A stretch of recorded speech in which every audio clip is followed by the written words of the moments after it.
Grand Auto Theft L.A., or as some may know it, Furious Road, it got renamed due to copyright issues, is a movie about a group of women that take on a major crime lord in Los Angeles. The movie is directed by Jeff Leroy, some may know him for Giantess Attack vs. Mecha Fembot, or his better film, Rat Scratch Fever. Well, without dragging this intro on, because I know you guys have busy lives, grab some popcorn, maybe a drink, because this is going to be a long video. I'm going to break down this movie, and we're going to do it together, because if I had to sit through this, you guys will too. All right, let's jump into Grand Auto Theft L.A. The movie opens with shots of Los Angeles. The movie was released in 2014, so the recording of it was probably in 2013. And this is confirmed seeing as there's a GTA 5 advertisement on a billboard in the opening scene. We see a man frantically running with his hand blown off for some unknown reason. Once he finds a spot where he believes it's safe, he pulls out his phone and calls somebody he refers to as Rhino. God!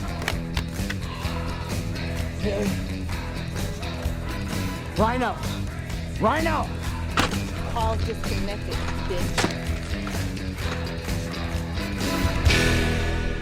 Before he can get the help he needs, presumably the person chasing him steps on the phone. She's revealed to be Vicky, and no, she did not come alone. There's also Katie, Electra, Sarita, and Candy. These are our main protagonists. He begs for his life, and the girls show him no mercy because he was allegedly dealing to Kids and pregnant women. Hey, I only sell the women in their first trimester. I've got standards. Begging you. I'm not ready to die! Ah! We then get this goofy zoom in on Candy, who becomes important later on. Candy seems uncomfortable with the violence being shown in front of her, perhaps thinking the girls are being way too dramatic. The scene then transitions to a young man jacking a car. After seeing that the car they jacked isn't up to the standard they expect, they get upset. Suddenly, a decapitated head is thrown into the window and they scurry out of the car. The people who threw the decapitated head in the car are revealed to be the protagonists. What are you doing? Just cleaning up the streets and taking out the trash. You just started a war, you dumb bitch!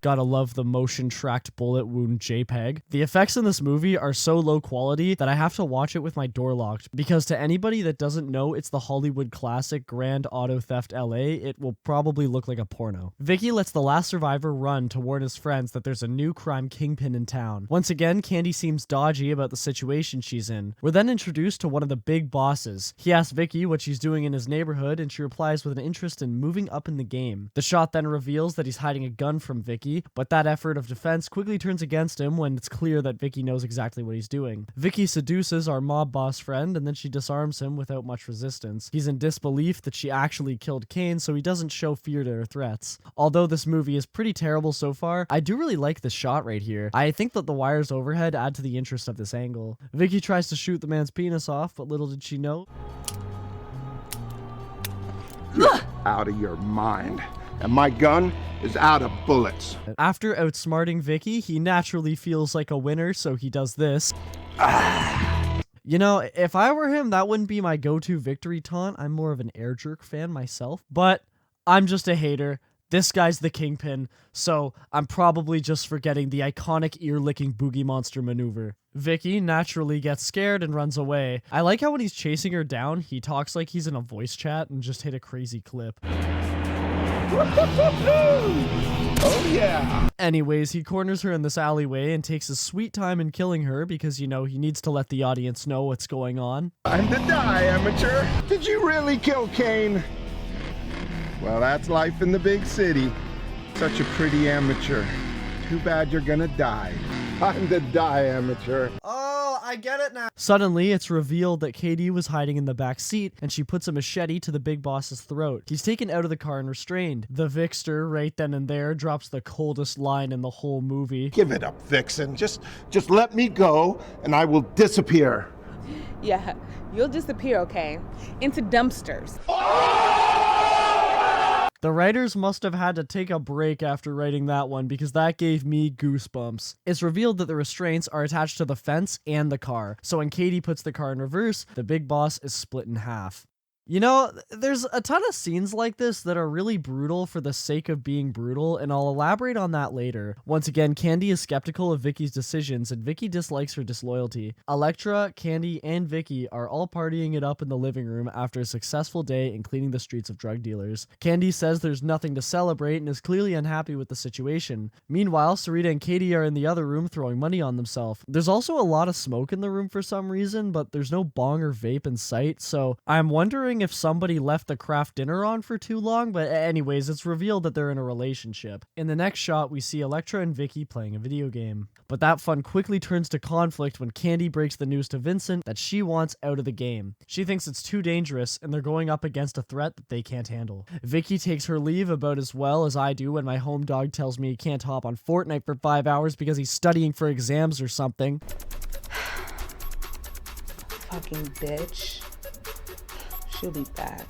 In the next scene, we are shown a meth lab where the alleged death meth is being made, that all the girls are trying so hard to get off the street. We're introduced to our two antagonists, which is this guy and the survivor from earlier. The survivor informs his partner that Vincent threw Kane's head through the window. After hearing this news, he's minorly frustrated. Those stupid Lola bitches! Huh? What the fuck they were thinking about? What the fuck they were thinking about? You know? We are going to make them pay, alright? We will make them pay. How are we gonna do that? They took out half our crew! Let me show you how. He then has the bright idea to make a phone call to an unknown antagonist and request assistance. We're brought back to the apartment where the girls are watching a news show. The news reporter talks about death meth falling into the hands of high schoolers, and because our heroes are the caring psychopaths they are, they're pretty pissed about this. Vicky has the idea to take Electra along with her, and Sarita and Katie will go on their own to see if they can dig up some drug dealers. Electra asks about Candy, and Vicky seems conflicted with the idea of her coming back or not. Yes, this is a real transition. We get this goofy scene of Vicky jacking a car, then in the next scene we see her dealing drugs? I thought she was trying to get that stuff off the street. I don't want you messing with that death meth anymore. All right, I got it. It's clean shit. Oh, I get it now. So Vicky wants the deadly drugs off the street, but if it's safe for consumption, then it's all good. I see. There's an overview of the city before being introduced to Big Elliot. After Elliot deals some meth, he frantically leaves the area because he spots Katie and Sarita driving in his direction. The two girls corner Big Elliot and ask him the capital of Montana. Sure, what do you need to know? What is the capital of Montana? How the fuck should I know? Once he can't answer the question, they put a sword to his nuts and threaten to cut them off. After the threat, they ask him the real question, if he's been dealing the death meth, to which he responds, Fuck no! Don't lie. I'm not lying. That shit is deadly. I need my customers to come back for repeat visits or I'm out of business. I'm not lying. I swear on the life of my pet rat Spunky that I'm not dealing that shit. Fair enough. Somebody give this man an A in business class. He reveals the identity of the drug dealer that he knows is selling death meth to high schoolers. And when he's running off, he says Sarita's name, and this wasn't explained even at the beginning of the scene. I don't know how he knows these girls. I mean, they killed a bunch of drug dealers, but it's not like they're top of the game in LA or anything. It's not like they're famous. It's kind of funny how he saw a pair of women driving in his direction and then decided to turn around and run away. Maybe he just plays a lot of Team Fortress 2 and is afraid of contact with women. I don't know. Vicky and Electra take the initiative on busting the drug dealer. After confirming her identity, they kidnap her and drive off. Electra is really quick to kill her, but then the drug dealer saves herself by revealing more information about the source of her drugs. However, this doesn't satisfy the girls, and we get this epic gunshot effect before seeing her get thrown out of the car. Electra.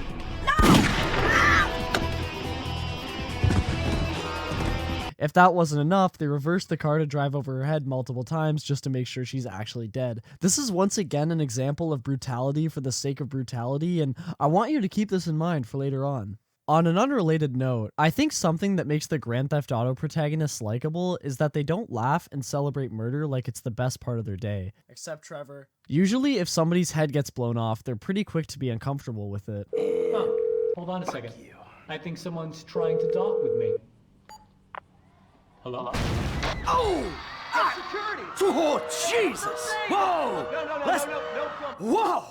I think this works because it makes the characters more relatable, and when you're playing their story for 50 hours, you can become pretty attached to them simply because they'd react in an understandable way. One of my main issues with this movie is that the characters are just unrealistic. I don't see how you can laugh and smile after splitting somebody in half or running over somebody's head, but still have the moral awareness to want to get drugs away from high schoolers.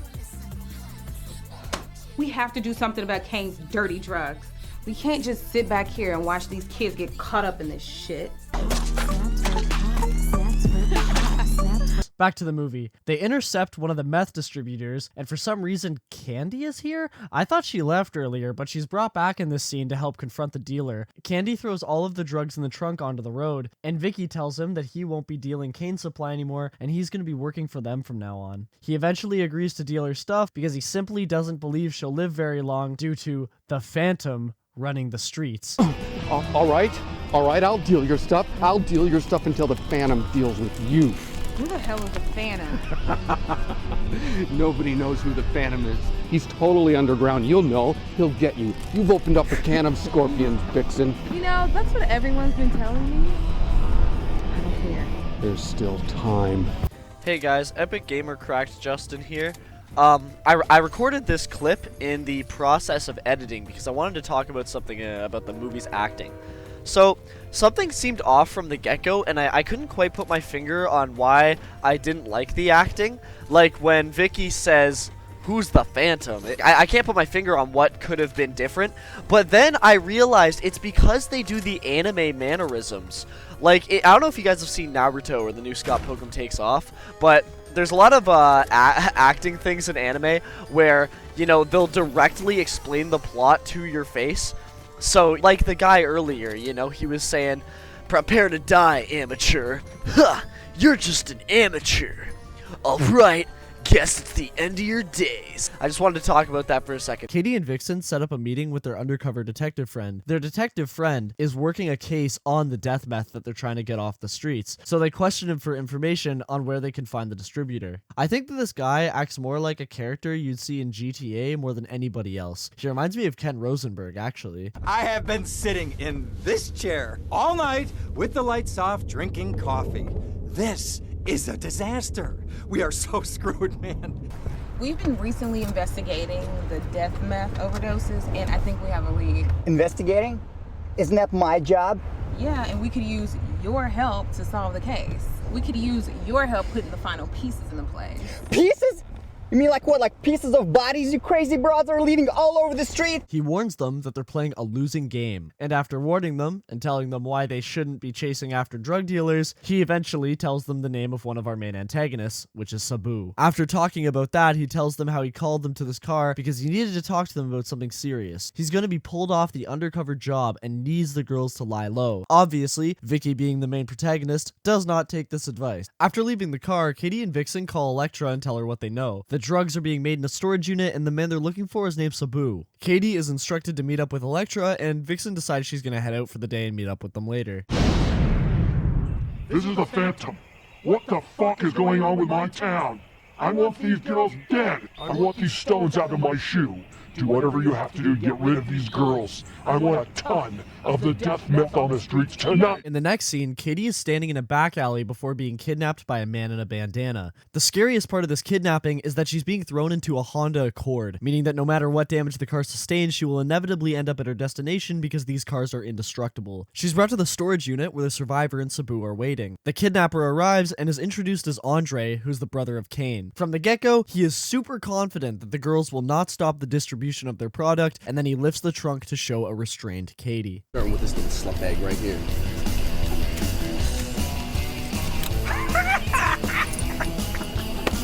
Vixen shows up at her apartment where she bumps into Candy since Candy is picking up her things. She assures Vicky that she has no ill will towards her, but Vixen blows her off. Vixen gets a call from Katie, but psych, it's not Katie, it's Andre who threatens Vixen. He shows her that he kidnapped her friend and Vixen gets pissed. I actually really like this scene. Prior to this moment, Vicky was an emotionless psychopath, but in this scene, she is clearly very upset. She doesn't get mad at Andre, but instead pleads him to let her go. I think that Vicky openly getting this upset really helps her character, and now after this moment, I actually want to root for her. Andre tells Vicky she's never going to see her friend again and ends the call. Candy asks Vixen if she's okay, and Vixen admits that she was unfair to Candy for wanting to leave. In the next scene, we're brought back to the detective's car where, oh my lord, that thing is massive. Hey girls, want a hit? Stole it from the evidence room.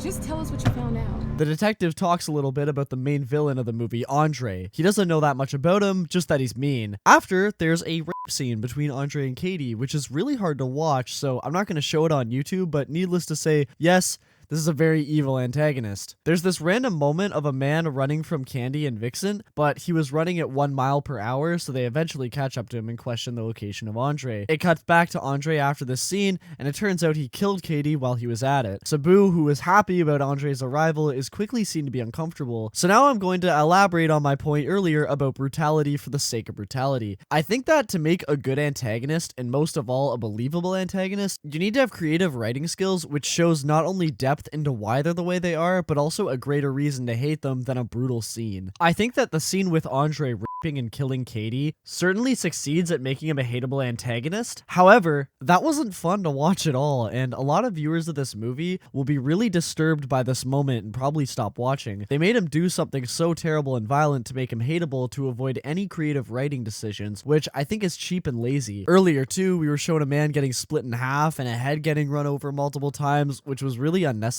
I think that this movie relies a lot on gore and shock value to keep their audience watching, but to me, I think they're just compensating for the lazy writing. Going off script for a second to mention that Grand Theft Auto 5 also had a really disturbing scene, which was the torture mission, which I'm sure we all remember, by the book I think it was called. But the reason Rockstar was able to do this and make it work was because not only did it relate to the rest of the story leading up to that moment, but also, the other parts of the game were so good that it didn't feel like they were putting this shocking moment in just for the sake of making up for, you know, the rest of the story being weak. After that gruesome moment, Vicky confronts a pimp who allegedly knows something about Andre's location. She attempts to bribe him, but he declines the offer, with his reasoning being, "No thanks, can't help you."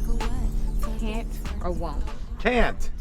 You girls are hotter than a nest full of rattlesnakes in Death Valley. He tries to persuade her into leaving town, but she responds a little bit negatively and shuts the door on his penis. After pleading her to open the door, she drives off and he enjoys his free circumcision, as Abraham intended. Meanwhile, Elektra and Sarita are wiping out drug dealers. I didn't think that this moment of Elektra stabbing the one guy was that poorly edited, but the bonk with the sledgehammer is pretty comical. We're brought back to the hideout where Andre instructs Sabu to hide Katie's corpse. Remember how Katie and Sarita were in a relationship? Well, naturally, Sarita hears what happened and she's pretty pissed. Thankfully, Vicky, being the licensed therapist, calms her down. What the fuck gives? Well, what the fuck? Sarita, you need to chill. Sarita gets mad at Vixen and tries to attack her, but the girls restrain her. After Sarita's taken out of the room by Elektra, Vicky talks about how it's time to strike back and a war has started. The next scene shows Andre playing a violent video game, but his epic gaming time is interrupted when Sabu informs him that Elektra and Sarita burned down one of their storage units. Andre is frustrated by this news and pulls a gun on Sabu, threatening to kill him. As a warning, he shoots the meth cook and Sabu is let go. Andre then reveals the grand plan to release all the death meth to the world at once, causing chaos. The best part, he says, is that they're going to pin the blame on Vixen and her gang. The survivor, however, disagrees with this idea and wants to make meth like those guys on the TV show. Yeah, why don't we make some really good meth, like on that TV show with the bald guy, you know, who makes the really good shit? What's that thing called? He has that really clean setup. Is it on the Disney Channel? No. I only watch the Disney Channel. By the way, that was not me that edited the record scratch effect. That was in the movie. Katie is given a funeral in a back alley, which honestly shows that, damn, these guys are pretty terrible friends. Could have informed the family or set up some kind of proper funeral, but nope, it's gonna be in a back alley and on a car. A for effort, I guess. There's a transition to the fun house where the girls talk about their plan to get back at Andre. Vicky decides that if her plan doesn't work, she's gonna do what the detective said and lie low. But to make sure the plan doesn't come to that, Vicky asks Candy for help, even though she previously showed disinterest in the gang. Vicky accidentally reveals that Katie's brother is Rhino, who is the survivor we saw earlier. She makes it clear that she wants the help of her brother and Candy. Begrudgingly, Candy agrees and calls up her brother. Rhino gets a phone call from Candy, and he seems really happy to hear from his sister. They agree on a location to meet, which is an old junkyard. He's instructed to show up alone. I think it's funny how after 2 years of no contact, Rhino immediately trusts his sister, even after she specifically instructs him to come alone, but hey, I'm just a hater. It's just brotherly love. Hey guys, Crack Justin here, just to talk about something, and I just wanted to talk about a plot hole that I noticed in the story. In the first scene in the movie, or the second scene in the movie, we can see Candy and her brother Rhino in the exact same spot, and you know, they saw each other, they were right there. And at the part in the movie later on where Candy goes to call her brother, they talk like they haven't seen each other in ages, but they literally saw each other the day before, and I just thought that detail was kind of funny, and I wanted to mention that. Hey, big brother. It's been a long time. Katie? I've been thinking a lot about you lately. How have you been? It's great to see you again, sis. Yeah, it's great to see you too. It's been a long time. They meet up and don't even hug her or anything. The first moment of reunion was so awkward, I half expected a fist bump. She asks Rhino for help. He doesn't state whether he accepts or not at this point, but he does show frustration that they killed Kane, because if they didn't, Andre wouldn't be his boss right now. Rhino is very openly terrified of Andre, and so is Sabu, so they really didn't do anybody any favors when they killed Kane. Sabu intercepts the meeting and requests Rhino hand over his sister. Rhino then pulls off this cold-ass move, which is probably the coolest moment in the whole movie. Alright, you want her?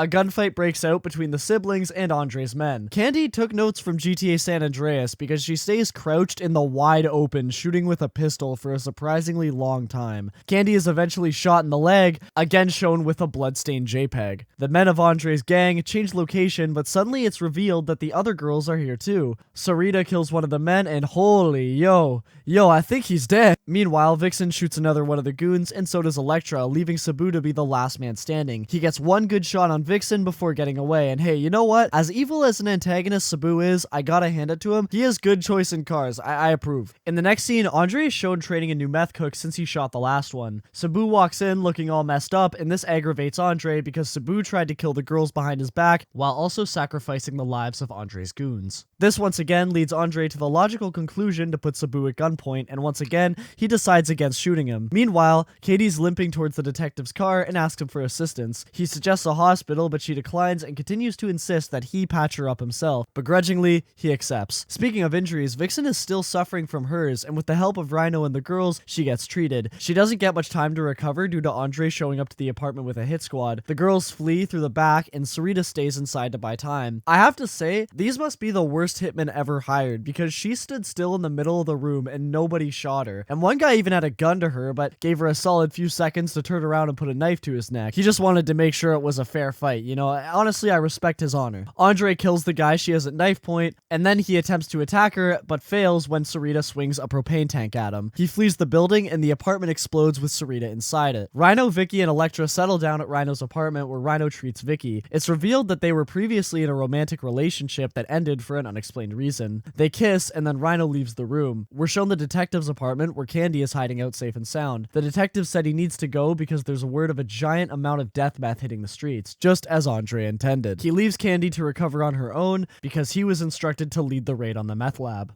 To get a rise out of Andre, Rhino returns to the meth lab and tells Andre that he was the one that set up the kidnapping of the girls and that Sabu ruined it by firing guns without thinking. He does this in an attempt to get Andre against Sabu, and it proves successful. Andre tells Rhino that he's planning on releasing all the drugs at once, and he wants Rhino to come with him to the junkyard where the original meeting took place so that Rhino can watch his back. Rhino agrees, and then once he's alone in his car, his sister Candy calls him. Hello? Rhino? Candy! Oh my god, I'm so glad you're okay. Is everyone okay? Vixen and Elektra are fine. Sarita didn't make it. Bruh. Meet me outside the junkyard where we had our meeting. Alright. Hopefully it goes better than our last meeting at the junkyard. Alright, bye. Elektra wakes up Vixen, and she's still not able to move due to her injury. She calls Rhino to check up on him and asks him to come back to the house, but in classic movie-style fashion, he delivers this cold-ass line. Both of you need to get back here so we can plan our next move. No, you and Elektra stay there. I'll take care of everything. It's gonna be all right. You should stay there and rest. What are you gonna do? What are you talking about? What I should have done a long time ago. I love you, Vixen. And I always will. Flashback. It's been a long time, honey, hasn't it? Vixen, what are you doing? Just cleaning up the streets and taking out the trash. I don't want my brother getting hurt. Well, if he's a part of the problem, then... After this scene, Vicky reveals her tragic backstory and how her dad committed died because of dead and pressure, and her mom lost her heart and soul because of the tragic events. I think that having this backstory, as cliche as it is, helps make Vicky a likable protagonist. At the beginning of the movie, there was no substance to any of the main characters except Candy. I'm really happy that throughout, they've given them more substance to just being a psychopath, and because they gave the characters more depth, now I'm actually interested to see how their story concludes. Vicky tells Elektra that once they've wrapped up this revenge plan, they're going to get out of the game for good because crime isn't what they're meant for. Rhino meets up with Candy in his car and tells her how Sarita died, but more importantly, how they're going to take out Andre. Your payment will be in my personal attaché case, which I'll provide. Don't fuck this up, Andre. Andre and Sabu meet at the junkyard to sell their stash of death meth, which comically is labeled with a skull. Meanwhile, Rhino and Candy are hiding in the junkyard. Candy observes that the area is filled to the brim with guards, but thankfully, Rhino planned ahead and brought up the idea of disguising as one of them. Almost immediately, one of the guards identifies Candy, which leads to a gunshot being fired once Rhino drops him. We're just here to see Andre, as Rhino. he told us to just come by. Yeah. This alerts Sabu and Andre, which excites them. Andre already knows that it's Rhino for some reason, and once Rhino finds Andre, they have a classic movie discussion about their predicament, before Rhino and Candy are captured. But to their surprise, Elektra and Vixen were prepared for this exact situation, where they popped out of the barrels they were hiding in, shot the goons, and saved Candy and Rhino. A guard hurries toward Andre and makes it, but immediately after delivering this plot-progressing message, he's shot and killed. Vixen and the others are revealed on the hill across from him, where they've also somehow taken his package of death meth. Vixen proceeds to dump it all over the sand. This aggravates the criminal duo, and Andre attempts to make his escape. Vixen jumps to the door of the vehicle and tries to stop Andre by blinding him. Once she thinks it's been enough, she jumps off the door and Andre drives into an explosive tank, leaving him to sustain minor injuries. The effects in this movie never fail to amaze. We then cut to our protagonist chasing down Sabu. However, Sabu turns around and shoots Candy. Elektra attempts to chase after him, but Rhino stops her because he wants to be the one to deliver the final blow on Sabu. They decide on a duel, and we get some comical zoom-ins before it breaks out. They pick up their guns, and they shoot each other multiple times, leaving both of them dead. Speaking of dead, Candy tells Vixen that her dying wish is for her and Elektra to stop the life of crime. Vixen accepts these terms. We cut to a scene of Vicky gently knocking out the meth cook and destroying the lab, with the detective narrating over it. Accepting Candy's wish, Vixen and Elektra open a rehab center, but in very short time, Vixen gets a phone call, and we're taken to a car chase scene where Vixen and Elektra are chasing down the Phantom, the top dog, the man behind it all. His car breaks down and he pulls over, leaving their only option to escape on foot. Vixen and who the hell are these guys? While Vixen and the two partners chase the Phantom down and corner him. By the end of this jingle, you better kill me. Vicky's phone has some unreal speakers for some reason, and in Wild West style, they eye each other down. He waits for the jingle to stop, attempts to run, and is shot by Vixen. But before she escapes, he reveals that he was armed with a bomb the entire time. Surprise! Dynamite! Ah! Oh my god, are you okay? Oh, Are you okay? I always wanted a sister that I could molest. Hey, yo, what? He sets off the explosion, and fortunately, it doesn't reach the girls, making this the end of the movie. So yes, guys, that was Grand Auto Theft L.A., the iconic 2014 masterpiece directed by Jeff Leroy. A movie filled with action, betrayal, sexual content, emotional moments, and quirky characters, all in an hour and 20 minutes. So do I recommend this movie? Maybe. I think it's certainly comical, but I doubt you'll be able to take it seriously, especially because every scene has this epic music recorded over it, so it's hard to get really immersed. However, I have no idea if this movie was made purely for satirical purposes or if it was supposed to be serious, which in my opinion is the best part of the whole thing. Did you guys know that there was once an interview with Rockstar's Dan Houser where he was asked about the potential of a Grand Theft Auto movie, but he denied it ever being a possibility because in his mind, Grand Theft Auto is all about player choice, and a movie would never be able to deliver the same feeling. Okay. What did you guys think of Grand Auto Theft L.A.? Did you enjoy it? What are your thoughts? Do you hope Rockstar one day makes a GTA movie? Let me know your thoughts and I'll respond to as many as I can. Alright guys, thank you so much for taking time out of your day to watch this video, and make sure to have a good one.